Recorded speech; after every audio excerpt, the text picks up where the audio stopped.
사도행전 16장을 함께 살펴보도록 하겠습니다. 우리 인생을 보면은 닫힌 문들이 있습니다.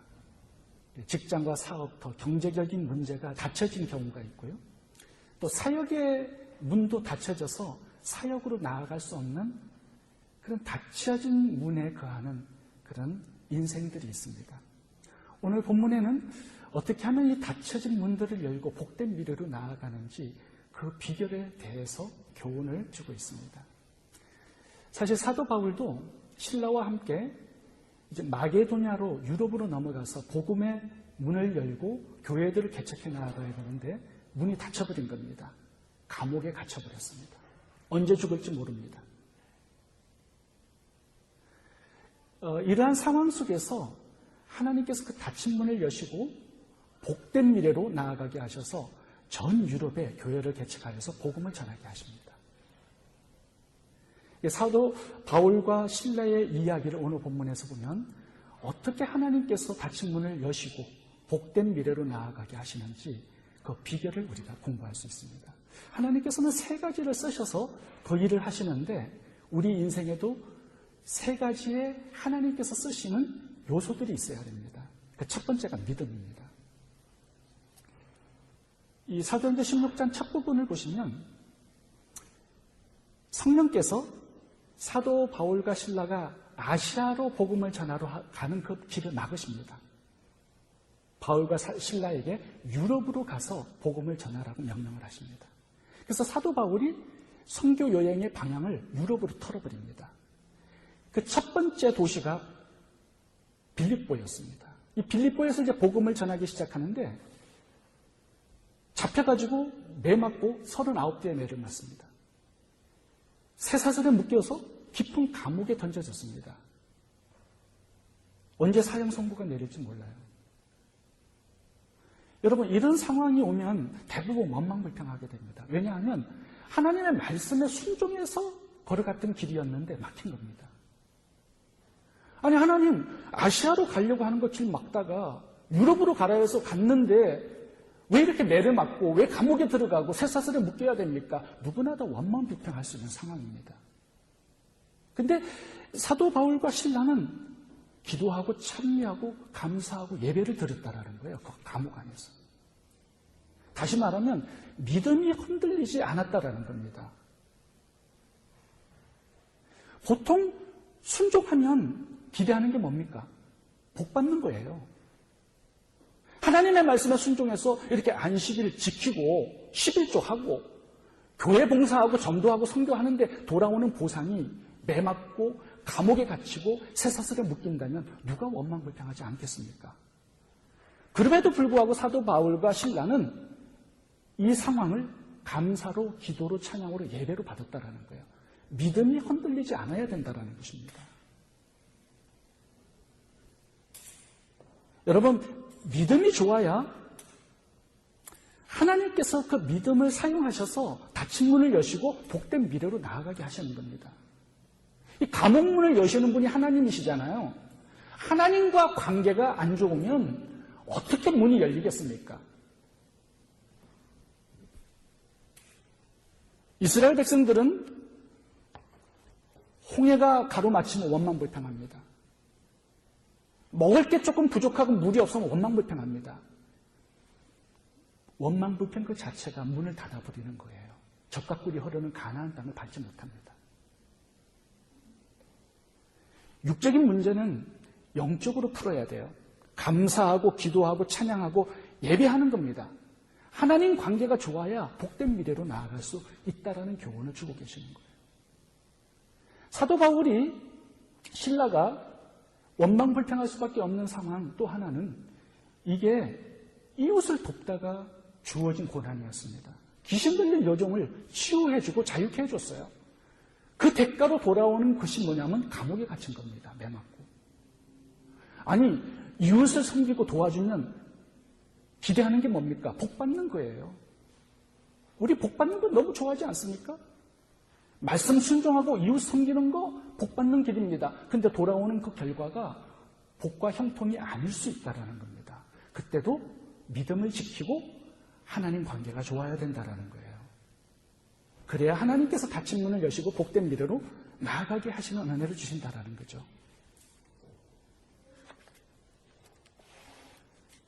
여러분, 요셉을 보시면 형들에게 인신매매를 당합니다. 보디발을 충성스럽게 10년을 섬기는데 돌아온 보상은 강간 미수범의 누명을 쓰고 감옥행이었습니다. 3년 동안에 감옥에 갇히면서 얼마나 원망불평할 수 있는 상황입니까? 근데 요셉은 원망불평했다는 기록이 나오지 않습니다. 나오는 단어들을 보면 여호와께서 요셉과 함께 하셨다라는 단어가 계속 나옵니다. 뭡니까? 믿음이 좋았다라는 거예요. 고난의 상황 속에서도. 믿음 하나 잘 지킨 것이 감옥문을 열고 애굽의 국무총리의 복된 미래로 나아가게 했던 비결이다라고 말씀하는 겁니다.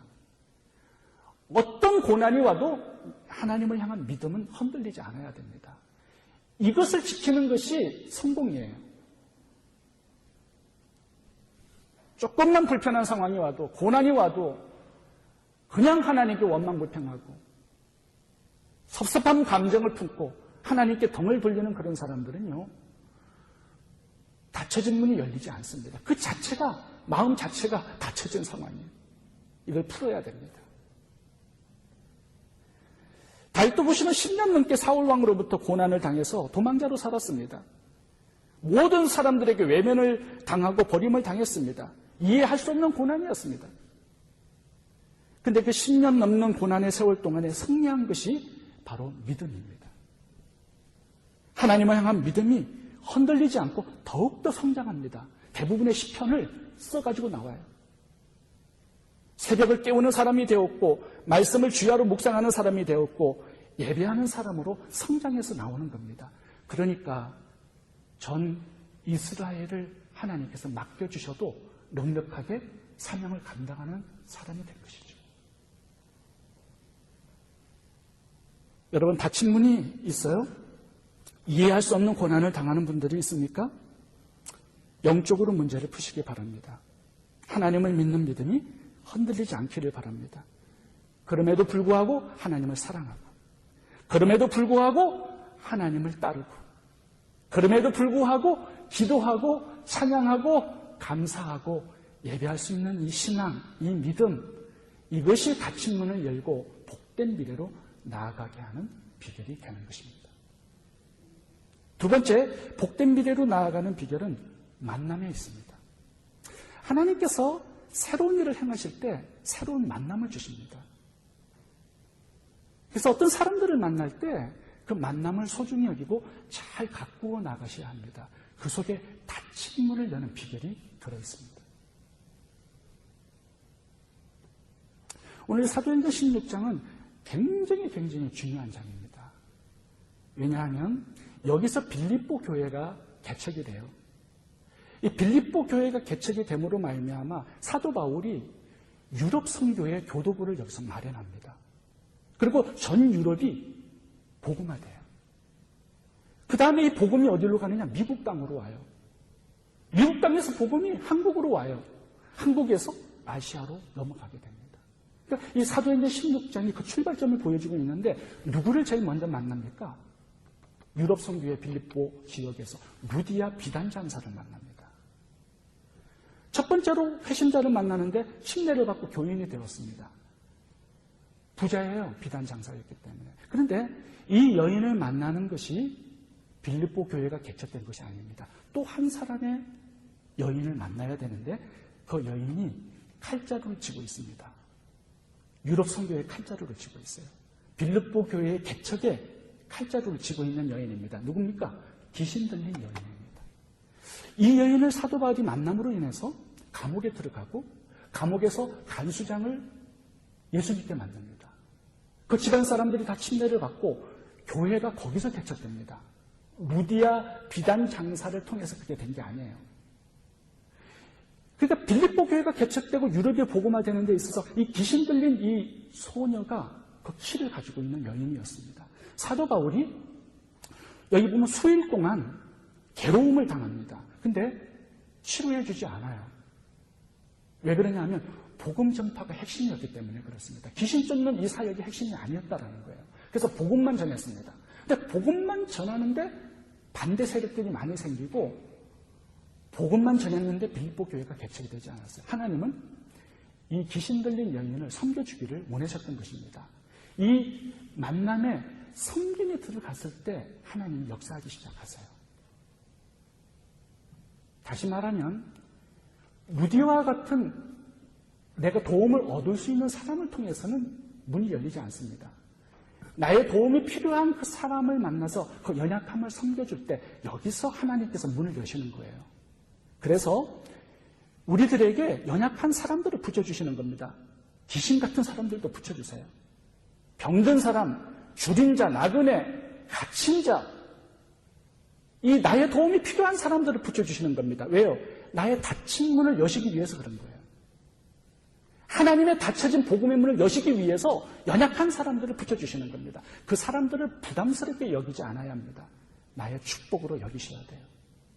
그 섬김이 오랫동안 닫혀있는 나의 문을 열어요. 인생의 문도 열고 복음의 문도 열고 사역의 문도 열어가는 것입니다. 그 섬김 속에서 말입니다. 그래서 하나님께서 마태복음 25장을 보시면 섬기라고 주신 사람들의 목록이 6명 나옵니다. 줄인 자, 벗은 자, 목마른 자, 나그네, 병든 자, 갇힌 자. 나의 도움이 필요한 사람들을 붙여주신 거예요. 너 그 사람들을 어떻게 섬겼느냐? 그거 물어보십니다. 심판대 앞에서. 그 사람들이 나의 축복으로 주신 거예요. 한 달란트 받은 사람은 달란트 감춰놓고 섬기지 않습니다. 하나님의 진노의 대상이 되죠. 모압 여인 룻을 보면 그 여인의 닫혔던 이 가난의 문이 언제 열리냐 하면 시어머니 나오미를 섬길 때부터 열리기 시작합니다. 오르바는 홀로 된 시어머니를 버리고 모압 땅으로 돌아가죠. 문이 닫혀버렸습니다. 축복된 미래가. 근데 룻은 달라요. 시어머니를 그냥 홀로 두었을 때 먹고 살 길이 막막하지 않습니까? 베들레헴으로 따라가서 보리이삭 주워서 시어머니를 봉양합니다. 이 섬김 속에 모압 여인 룻의 인생이 바뀌어집니다. 보아스를 만나죠. 다윗 왕의 조상이 되죠. 정제 할머니가 됩니다. 예수 그리스도의 조상이 되고 마태복음 1장에 보시면 예수 그리스도의 족보에 올라간 여인이 됩니다. 찬란하고 영광스러운 복된 미래가 그 여인 앞에 열려집니다. 나오미 시어머니를 섬기는 그 섬김 속에서 열려진 문이었습니다. 제가 참 좋아하는 목회자 중에 한신교회 이중표 목사님이라는 분이 있습니다. 제가 그분의 책을 모조리 사서 다 읽었습니다. 제가 그분의 교회를 모델 삼아서 목회를 하고 있습니다. 제가 참 존경하는 목사님인데요. 그분이 10,000명의 목회를 하셨습니다. 10명의 개척교회에서 어떻게 10,000명이 되었을까 되게 궁금했는데 그분의 책을 읽다가 그 비결을 발견하게 되었습니다. 그분이 50명에서 막혀서 50명이 넘어가지 않는 겁니다. 매년 동안에. 그러니까 이분이 너무 답답해서 금식기도 40일을 하루 기도원에 올라갔습니다. 하나님 우리 교회를 부흥시켜주세요. 50명이 넘게 해주세요. 200명이 되게 해주세요. 기도를 금식하면서 열심히 했는데 10일째 되는 날 하나님의 음성을 듣습니다. 교회 부흥의 비결을 주님께서 가르쳐 주신 겁니다. 하나님이 책망을 막 하시더랍니다. 내 딸을 위로하라. 내 딸이 울고 있는 한 나는 너를 절대로 축복할 수 없다. 그러면서 아내를 방치한 외롭게 만든 그 죄를 막 주님이 책망하시더라는 거예요. 돌이켜보니까 철야한다고 교회 부흥을 위해서 아내와 밤잠을 잔 적이 별로 없어요. 신방 가고 교회 부흥을 위해서 뛰어다니느라고 아내와 밥 먹은 적이 별로 없어요. 애들을 낳아서 방치해두고 집에 말입니다. 혼자서 교회 부흥을 위해서 열심히 몇 년 동안 뛰어다닌 인생이었습니다. 그동안 아내는 지치고 외롭고 쓸쓸하고 병들고 그렇게 방치되어 있는 것입니다. 그것을 하나님께서 보게 하신 거예요. 그러면서 이준표 목사님이 기도원에서 울다가 내려갔습니다. 자기의 죄가 깨달아진 거예요. 그래서 내려가서 교회 부흥은 이제 두 번째 문제고 아내를 섬기기 시작한 거예요. 아내와 손잡고 신방을 같이 다니고 철야 대신에 집에서 잠을 자고 자녀들과 놀아주고 비로소 가정이 회복되니까요. 교회도 하나님께서 축복을 주셨다 이렇게 말씀하시더라고요. 여러분, 하나님께서 만나게 하신 사람 중에 배우자가 1순위입니다. 그 배우자를 잘 섬기는 것이 닫혀진 인생의 문을 열고 복된 미래로 나아가는 비결인 줄을 여러분 믿으셔야 합니다. 어쩌면 여러분들의 인생이 닫혀진 그 이유가 여러분들의 배우자 때문일 수도 있습니다. 배우자를 사랑하고 섬기고 위로하고 축복해 주시기 바랍니다. 어쩌면 그 사람이 내 축복의 물꼬를 트고 복된 미래로 나아가는 문이 될 수도 있습니다. 이 닫혀진 문을 열어야 돼요. 닫혀진 문을 열고 복된 미래로 나아가는 비결. 첫 번째는 믿음이고요. 두 번째는 나의 도움을 필요로 하는 그 사람을 잘 섬기는 것에 있습니다. 세 번째 하나 더 살펴보겠습니다. 그것은 고난입니다. 하나님께서 고난을 사용하십니다. 고난을 쓰셔서 복된 미래를 만드십니다. 이게 하나님의 방법입니다. 요셉의 고난을 보아도 그렇습니다. 형들에게 인신매매 당해서 애굽으로 팔리지 않았다면 평범한 인생으로 끝났을 겁니다. 누명 쓰고 감옥에 들어가지 않았다면 보디발의 집 가정총무로 끝났을 것입니다. 그러나 요셉이 당한 고난들 때문에 그는 애굽의 국무총리가 되는 놀라운 축복을 하나님께서 만들어 주실 수가 있었던 것입니다. 다윗도 고난이 없었다면 양치는 목동으로 평생 살아갔을지도 모르겠습니다. 사울 왕에 쫓겨서 13년 넘는 생애를 도망자로 광야에서 삽니다. 그때 그의 영성이 길러지고 성장되는 거죠. 시편을 기록하고 새벽을 깨우고 왕이 될 만한 성품과 인격의 성장이 되어서 나타납니다. 고난이 축복이었던 거예요. 우리들에게 주시는 고난도 동일합니다. 하나님께서 합력하여 선을 이루시는 도구로 사용하십니다. 너무 염려하지 말아야 돼요. 홍해가 있기 때문에 갈라지는 기적이 있지 않았습니까? 디베랴에 굶주림이 있었기 때문에 오병이의 기적이 나타나지 않았습니까? 가나 혼인잔치에 포도주가 떨어졌기 때문에 물이 포도주로 바뀌는 기적이 가능하지 않았습니까? 고난은 하나님께 쓰시는 기적의 재료입니다. 그래서 이 부분에 대한 믿음을 가지고 감사로 나의 고난을 수용할 수 있어야 합니다. 오늘 본문에 보면 바울과 실라가 매맞고 감옥에 들어갔기 때문에 그 감옥에서 기적이 일어나는 것을 볼 수가 있습니다. 거기서 자결하려고 하는 간수장을 말립니다. 그리고 복음을 전해서 예수님을 영접합니다. 이 간수가 집에 돌아가서 사도 바울과 신라의 매맞은 자국을 다 닦아주고 칠해주고 침례를 받습니다. 거기서 교회가 개척이 된 것입니다. 하나님은 고난을 쓰세요. 빌립보 교회의 개척을 위해서 말입니다. 유럽 선교에 이 고난을 사용하십니다. 사실 이 빌립보서가 나타나고 성경에 빌립보 교회가 세워지고 유럽이 복음화되고 미국과 한국이 복음화된 것이 어디에서 출발하느냐? 빌립보 감옥에서 출발한 것입니다. 이 고난에서 출발한 것이에요. 우리가 영적인 눈으로 이 고난을 바라보면은 하나님께서 쓰시는 놀라운 기적의 재료라는 것을 볼 수가 있습니다. 그 믿음을 가지고 감사로 받으라는 것이죠. 제가 좋아하는 노래 중에 에릭 클랩톤의 Tears in Heaven이라는 노래가 있습니다. 제가 고등학교 때 굉장히 많이 따라 불렀던 노래예요. 근데 이 노래가 탄생된 배경에는 굉장히 큰 비극이 있습니다. 이 에릭 클랩턴은 1963년도에 데뷔를 했습니다. 영국 가수인데 무명의 시절을 오래 겪었어요. 그러니까 스트레스가 많지 않습니까? 알코올 중독과 마약 중독에 빠졌습니다. 결혼을 해서 아들을 낳았습니다. 근데 알코올 중독과 마약 중독을 벗어날 길이 없는 겁니다. 그러니까 부인이 아들을 데리고 도망가 버렸습니다. 결별한 거예요.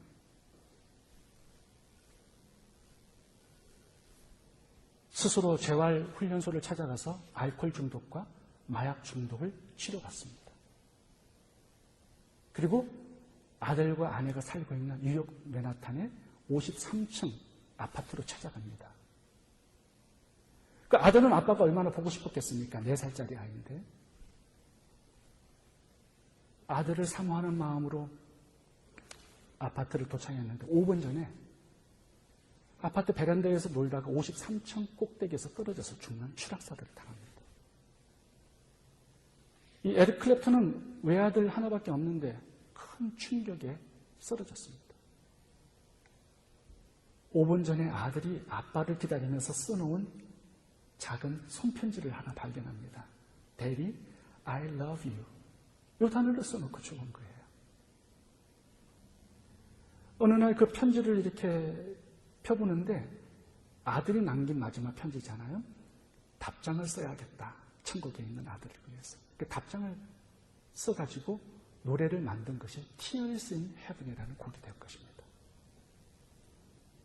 Would you know my name if I saw you in heaven? Would it be the same if I saw you in heaven? 이 가슴이 점여드는 그런 가사. 최고의 기타리스트지 않습니까?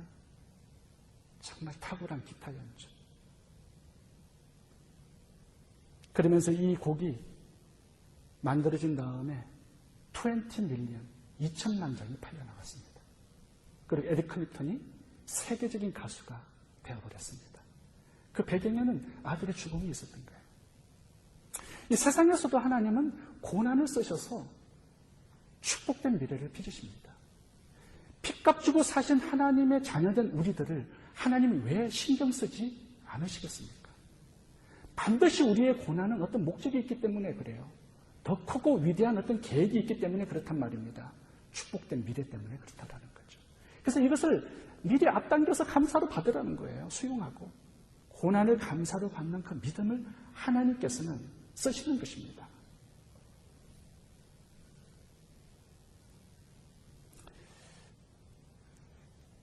어느 집사님 부부의 이야기를 하나 하고 마치겠습니다. 첫째 아들을 낳고 둘째 아들을 낳았는데 둘째 아들은 태어나고 얼마 있다가 안구암이 걸렸습니다. 그래서 왼쪽 눈을 축출해내었습니다. 오른쪽 하나 눈을 가지고 있는데 이것도 좀 치료가 필요해서 계속 수술을 받다가 하고 정상적으로 성장하지를 못했습니다. 초등학교 들어가자 오른쪽 마지막 남은 눈도 안구암이 걸려서 축출해냈습니다. 시각장애자로 성장을 하게 된 것입니다. 부모님이 이 불우한 생활을 이겨보라고 바이올린을 사줬어요. 그래서 이 시각장애인 윤서는 매일마다 바이올린을 배우면서 키게 된 것입니다. 근데 재능이 있었던 거예요. 각종 대회에 상을 휩쓸었습니다. 한국에서.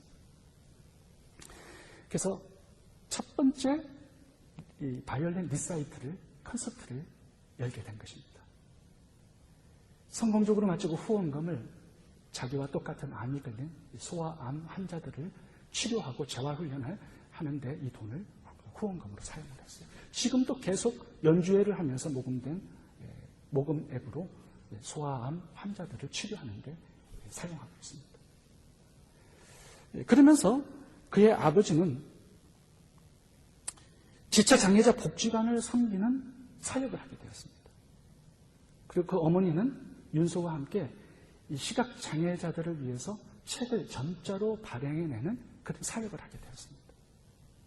전 가족이 지체장애자들을 섬기는 사역의 센터가 된 것입니다. 기자들이 그 어머니와 인터뷰를 한 기사가 있어서 제가 발췌해 왔습니다. 그 어머니의 인터뷰 기사입니다. 한번 들어보시기 바랍니다. 저는 절망적인 인생의 터널을 지나가면서 감사의 끈을 놓지 않았습니다. 많은 사람들은 말합니다. 아이가 그렇게 힘든 상황인데 어떻게 웃을 수 있느냐고. 저도 제가 왜 웃고 있는지 모르겠습니다. 제가 평안할 수 있는 이유는 모든 치료 과정에서 하나님께서 함께 하셨고 내가 염려해서 바꿀 수 있는 것이 아무것도 없었기 때문입니다. 아이의 두 눈을 다 척출하는 수술을 하면서 저희들의 삶에 큰 변화가 생겼습니다. 남편은 장애인 복지관의 연약한 이웃을 섬기는 사람이 되었고, 저는 아들과 다른 시각장애 아이들을 잘 섬기기 위해서 책을 점자로 만드는 일을 하고 있습니다. 다른 연약한 사람들을 섬기는 삶으로의 변화, 이것이 하나님께서 우리 가족에게 주신 특별한 선물이 아니겠습니까? 이분은 고난을 통해서 더 큰 사역의 미래로 나아갔다라고 간증을 합니다. 그래서 감사하는 마음을 늘 가지면서 산다고 해요. 여러분, 오늘 말씀을 맺겠습니다. 닫힌 문을 열고 복된 미래로 나아가는 비결은 세 가지입니다. 이 세 가지가 하나님께서 쓰시는 축복의 요소들입니다. 첫째는 믿음. 이해할 수 없는 고난과 역경 속에서도 하나님을 향한 믿음이 헐들리지 않기를 바랍니다. 둘째는 섬김. 도움을 얻을 사람이 아니라 나의 도움과 치료를 필요로 하는 사람들을 만나 섬길 수 있기를 바랍니다. 셋째는 고난입니다. 고난을 합력하여 선을 만드시는 하나님을 신뢰하며 감사의 끈을 놓지 않기를 바랍니다. 믿음, 섬김, 감사를 가지고 닫힌 문을 열고 복된 미래로 나가는 저와 여러분들이 될 수 있기를 바랍니다. 기도하겠습니다.